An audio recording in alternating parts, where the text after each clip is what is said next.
네, 야당과 함께 민생을 위해 일하는 국회를 만들어 가겠습니다. 여야 모두 21대 국회 2년 차를 위한 새로운 원내 지도부가 출범했습니다. 국민께서 기대하시는 일하는 국회, 또 민생 현안 해결에 유능한 국회를 만들어야 할 과제가 여야 지도부에게 부여됐다, 이렇게 할 수 있습니다. 더불어민주당은 집권 여당으로서 국민의 삶에 무한 책임을 진다는 각오로 임하겠습니다. 하지만 국회 운영의 동반자인 야당의 생산적 대안 제시와 협력이 필요 불가결합니다. 오늘 국민의힘 김기현 원내대표님과 정의당의 신임 원내대표님을 만나 허심탄회하게 국회 운영 방향을 논의하겠습니다. 김기현 원내대표님과 또 정의당의 신임 원내대표님 두 분 모두 민생을 최우선에 국회를 운영해 주실 것을 기대합니다. 5월 국회는 국민을 위해 일하는 국회를 위한 증명의 시간이 되어야 합니다. 오늘부터 열리는 5월 국회에는 4월 국회에서 처리하지 못한 민생 법안들이 대기하고 있습니다.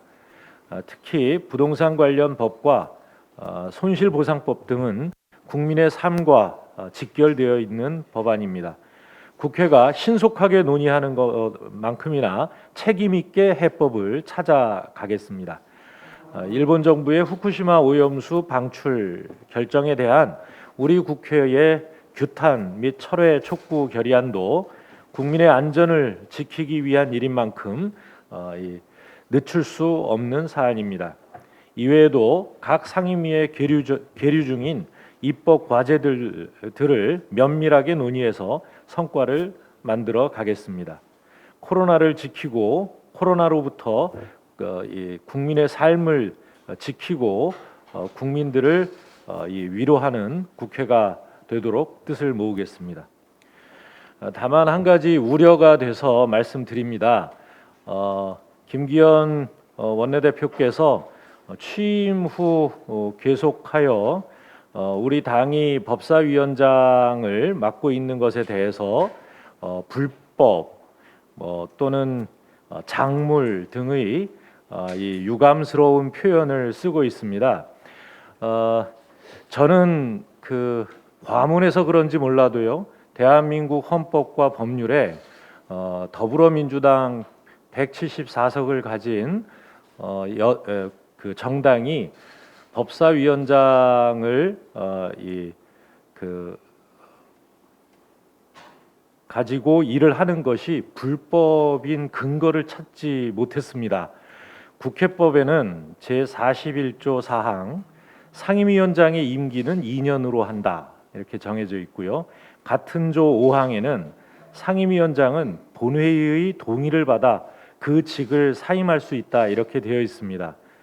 그리고 헌법 제46조 2항은 국회의원은 국가의 이익을 우선하여 양심에 따라 직무를 행한다 이렇게 되어 있습니다. 어떠한 법에도 국회의원이 교섭단체 대표의원의 이 지시에 따라 상임위원장을 그만둘 수 있다는 조항을 찾을 수가 없습니다. 그럼에도 불구하고 이 상임위원장이 이미 다 선출되어 있는 마당에 여야 협상을 통해서 이 원 구성을 재협의하자, 재협상하자라고 이야기하는데 이 과연 그 어떤 이 협상이 가능한 것인지 이 의문이 듭니다. 더욱이 이와 같은 이 작년 상임위원장 선출 결과, 다시 말해서 국회 본회의에서 이 의결된 국회에서 가장 존중하여야 할 이 의사 결정의 결과를 불법, 작물 등으로 이 표현하는 데 대해서 저는 오늘 이 만나 뵙게 되겠지만 김기현 원내대표께서 이 법적 근거를 제시해 주시면 고맙겠다 이런 말씀을 드립니다.